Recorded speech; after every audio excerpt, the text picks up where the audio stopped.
And I don't know, but what you cooking, man?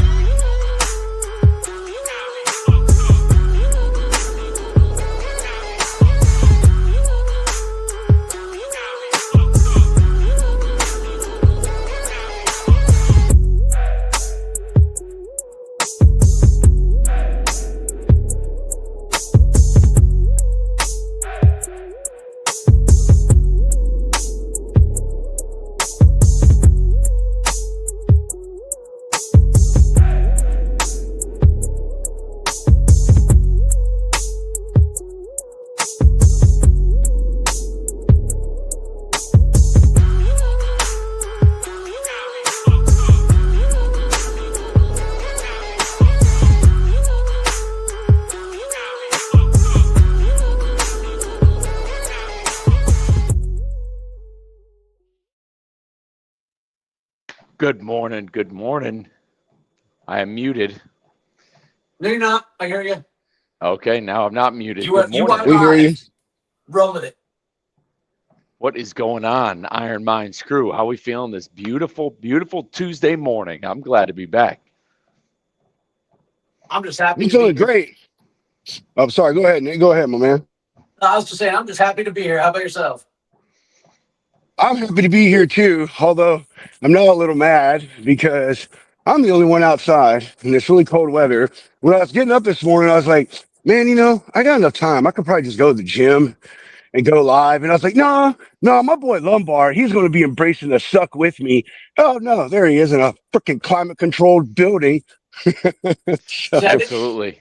Bro, you're looking at it all wrong because I'm jealous of you right now. Like, I went on my walk with my dog already, and it's like 51. What do you got at where you're at?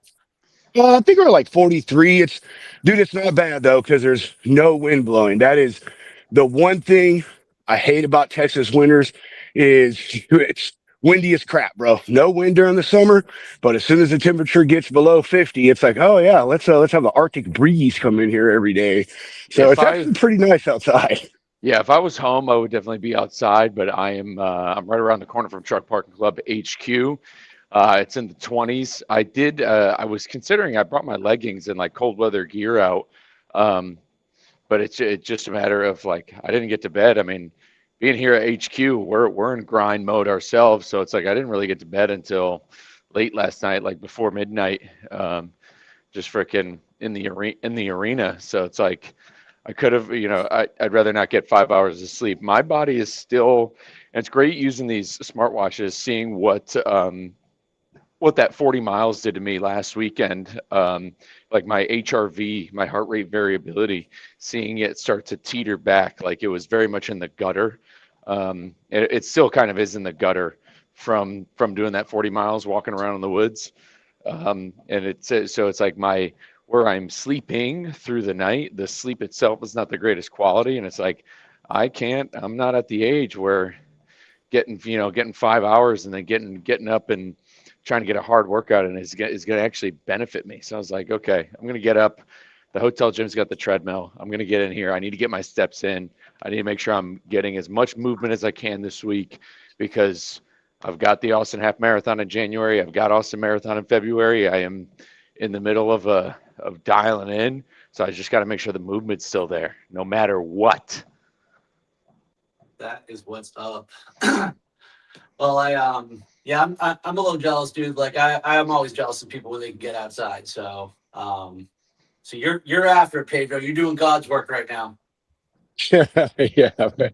I love being outside, man. I will say, outside in Texas in the winter isn't pleasurable, and it's not the temperature. It's like I said, it's that stinking wind, dude. Like even this weekend, man, trying to finish painting these last of these cabinets, couldn't even do that because every time I go to spray, the wind blows and it blows leaves all on my wet paint. But so can't do like anything out, man. For joyful in the winter in Texas, it seems there's no snow. You know what I mean? So like that's not fun.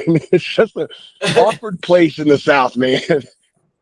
Well, Florida's got drunk weather too. I mean, I went down to the Land That Time Forgot, Florida, this weekend for the Spartan race, and it was high 40s, low 50s when I'd wake up in the morning, 60s by the time the race started, and 80 within like an hour and a half after that, and then all the way back down again. And you're out in the middle of just like cowpoke farmland with absolutely no cloud cover, no tree cover. It's December, 78 degrees and like 100% humidity. It was actually pretty brutal. And if I was just racing where, I went out there for, let's say, if I raced by myself, maybe that event on Saturday would have taken me 3 hours, and maybe the one on Sunday would have taken me an hour and 20, hour and a half. But I was out supporting a crew of adaptive athletes. And so our race on Saturday took nearly 7 hours. And our race on Sunday was just about 4. So, I mean, that's 10, 11 hours just baking in the hot sun. And that will mess up your sleep for a few days too. 100%. Yeah. But now it's back to 50s again. So welcome to drunk ass Florida. Yeah, that's how ours is. We're like the thing in the 50s throughout the week, and then this weekend it's going to be like 78. I don't understand it, man. But it's good. I love being outside, dude. I said it ain't too bad. There's the third person I've seen walking this morning, so I'm not the only one out here embracing the suck, man. But it's good. Get up, moving outdoors. I agree with you, Nick. Anytime you can be outside is a good time. I think fresh air, sunlight, hey, even rain, right? I mean, as long as you're outside, dude, I think it's a great thing.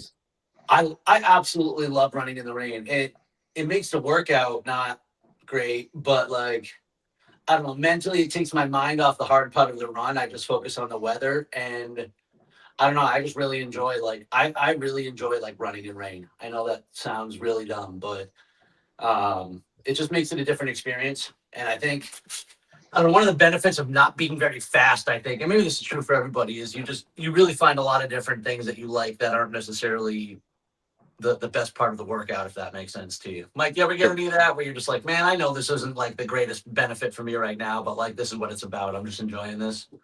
Yeah, that's how I take running in the cold. And like I went for a cold run on, it's 20 something degrees on Sunday. And I was like, I actually did a treadmill run earlier in the day.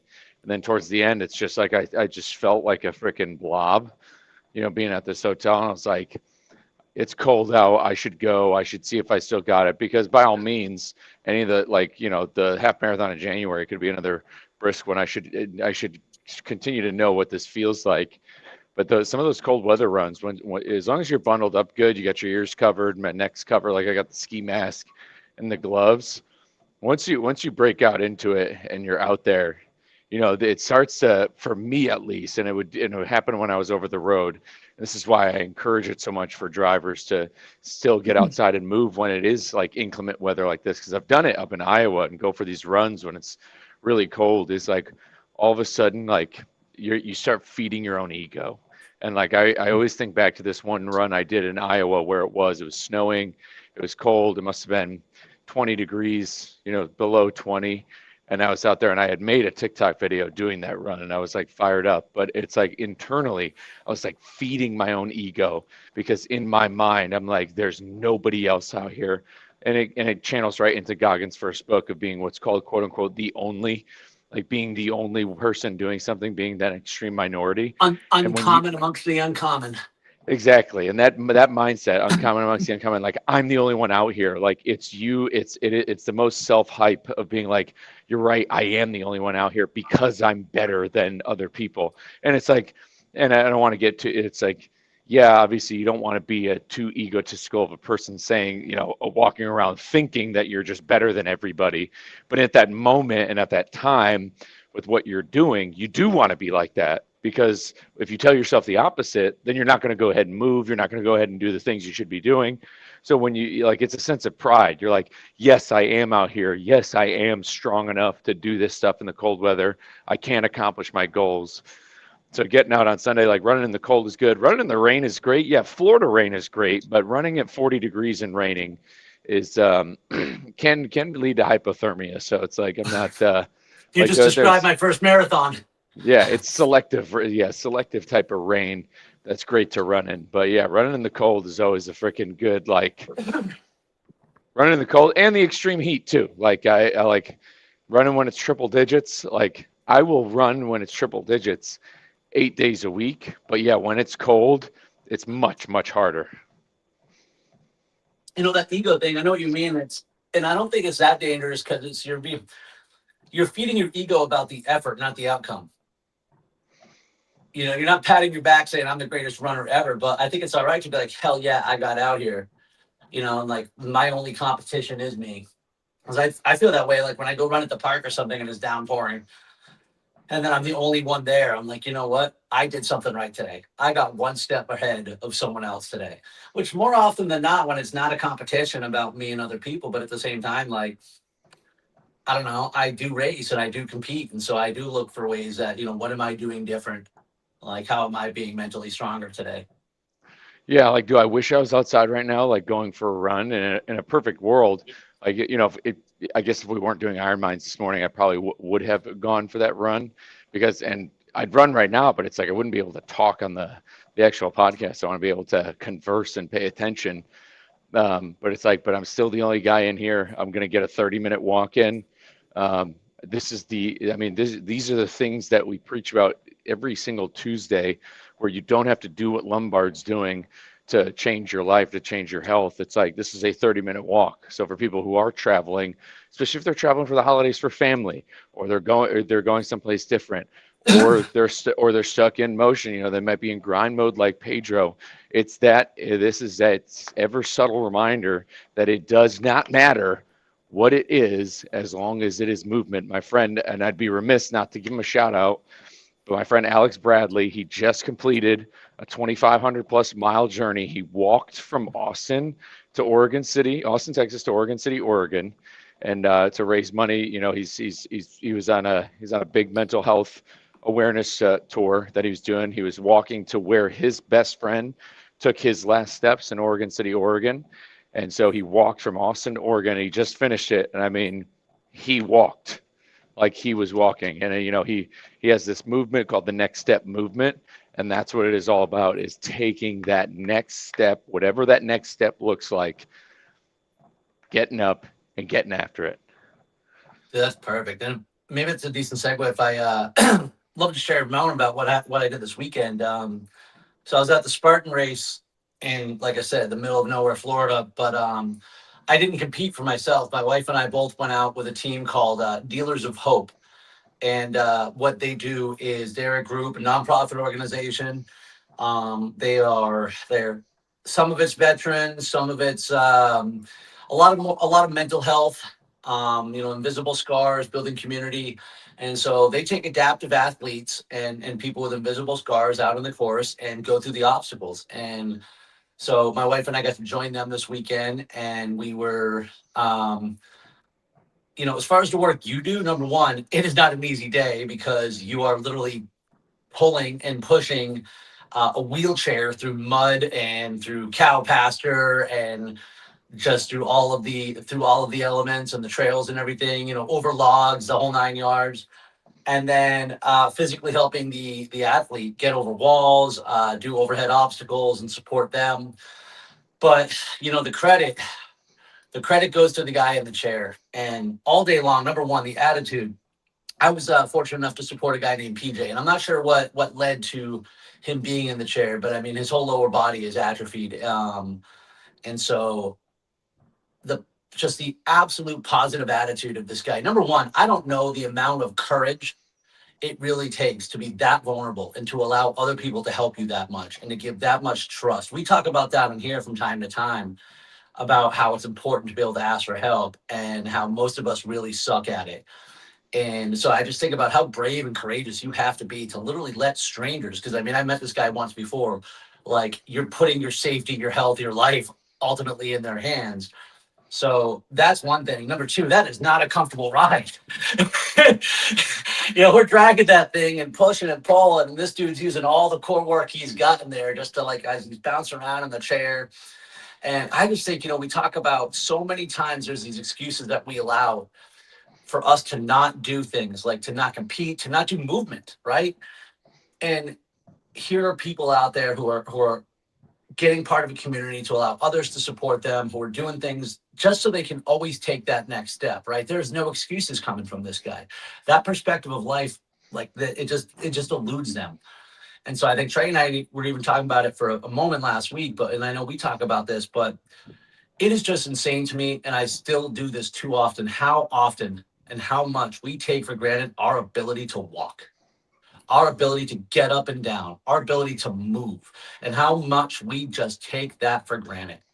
You know, there was a quote, the person who can read and doesn't has no advantage over the person who can't read. Well, the same thing goes for fitness and activity. Like if we're somebody who has the ability to move and we don't, we have absolutely no advantage over those who do not, and we should be ashamed of ourselves because that is a God-given gift.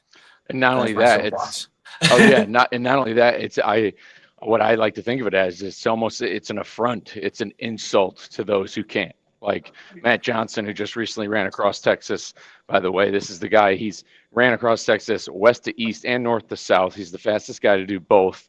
Also, mind you, if you go to his Instagram, he was smoking cigarettes the entire time and eating donuts. So it's like people who are like, "Oh, it's not fun." You go watch his Instagram.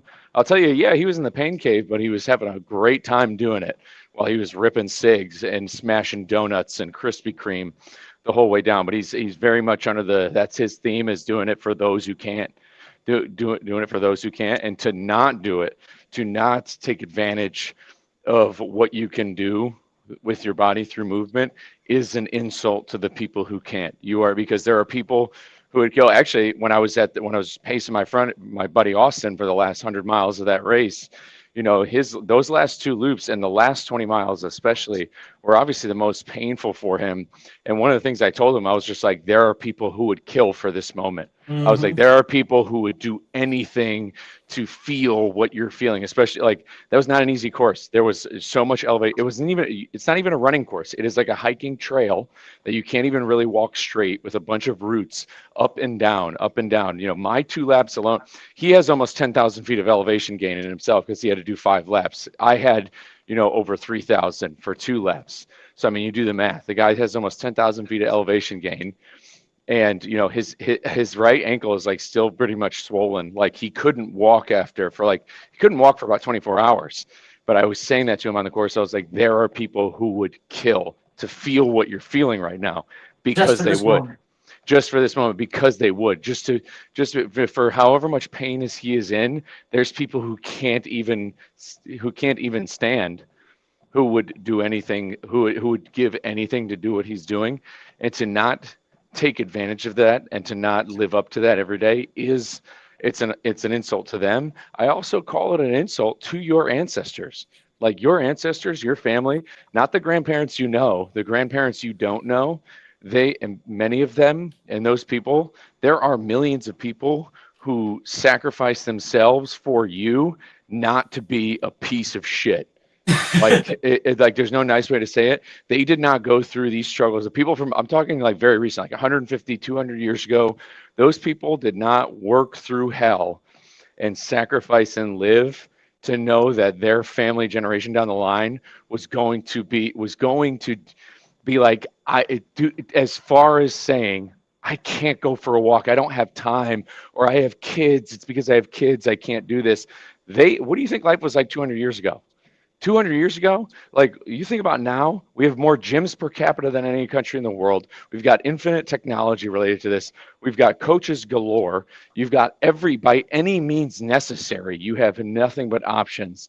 200 years ago, what did they have to provide for their family and to stay healthy and do those things? They didn't live and sacrifice so their family can live in this hyper stimulated era of being like, oh my God, the smallest inconvenience just derailed me. I guess I'm not cut out to be a runner. I guess I'm not cut out to lift weights.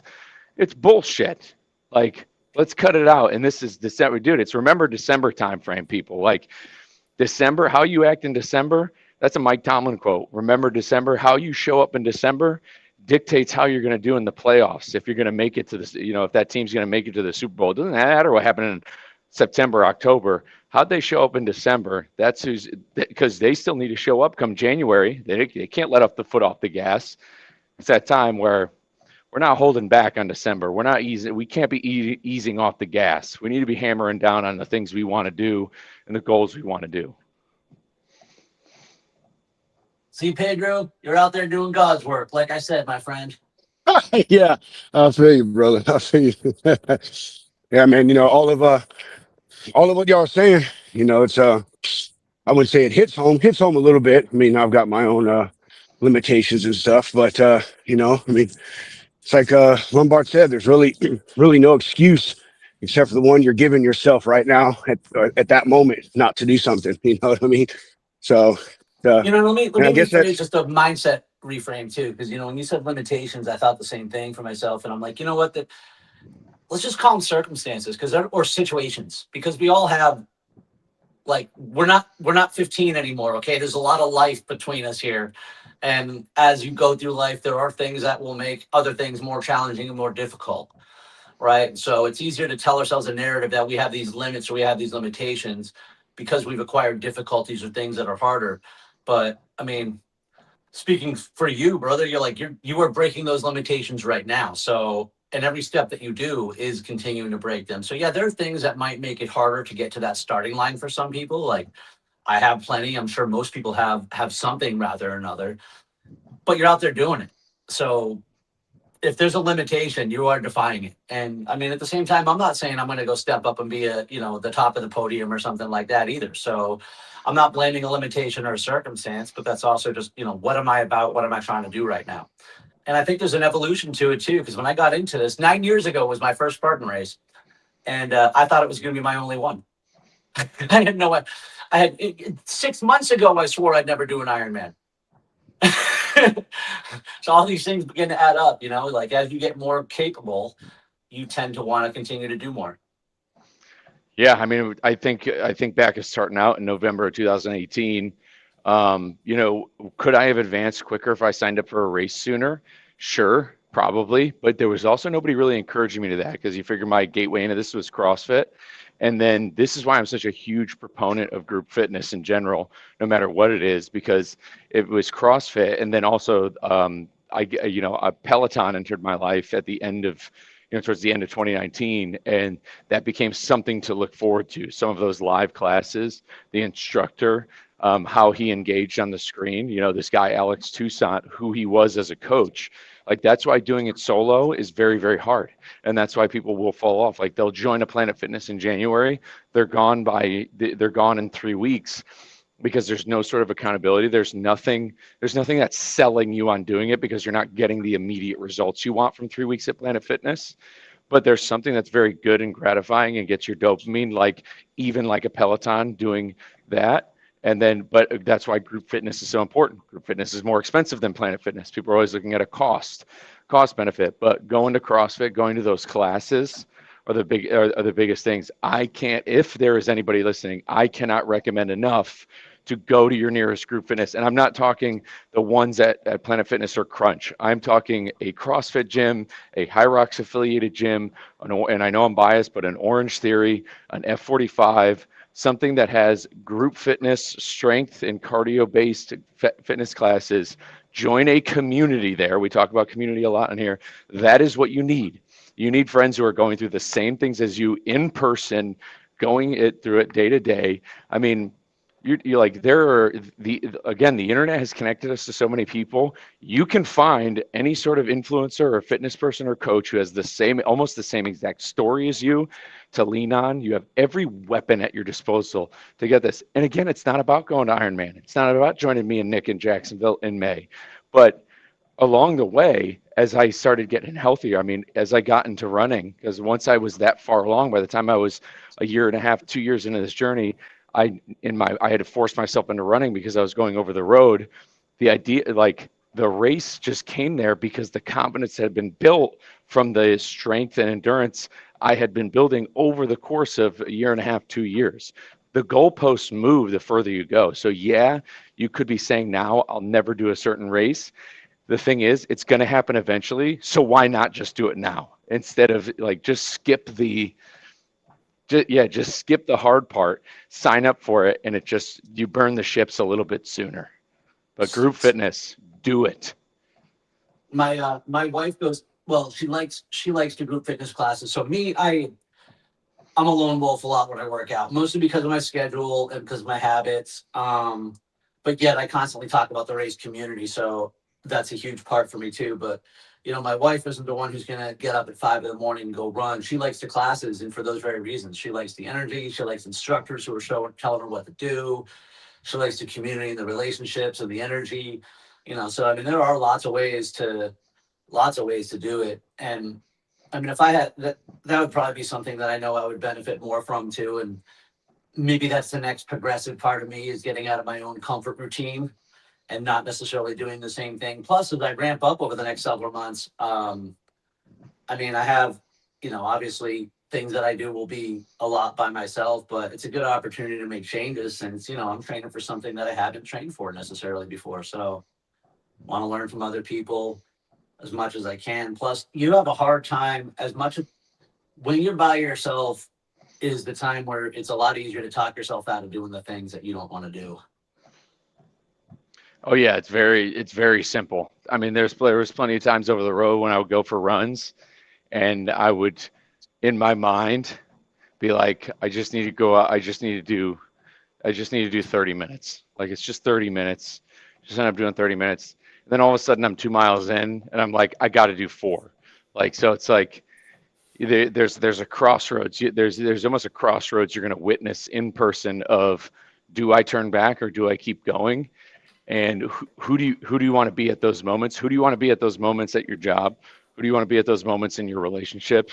And that's how you got to think about those moments when you are by yourself. Because doing it by yourself, you got to do, like, that's good groundwork. Again, for 3 years I was by myself in all my running, and there's a lot of groundwork and a lot of foundation that was built in my habits from riding solo. And that's where that's where the mental health work is gonna come in. All that positivity is gonna come from doing it by yourself and confronting your shadows and your enemies and your demons, your internal demons. The solo work has got to come, but the community work is what is also going to help. Like, it's a complement. It's a healthy balance of both. Do the solo stuff because you need to battle those, because there's going to come times at work and times in your relationships where you are going to want to cut and run. You might want to quit. You might want to think it's not worth it. But when it comes down to your wife or husband, when it comes down to your job, those things are worth it in every way, unless your job is something that is toxic, whatever, every situation is different. But especially when it comes to relationships in any sense, friendships and, marriages are, they're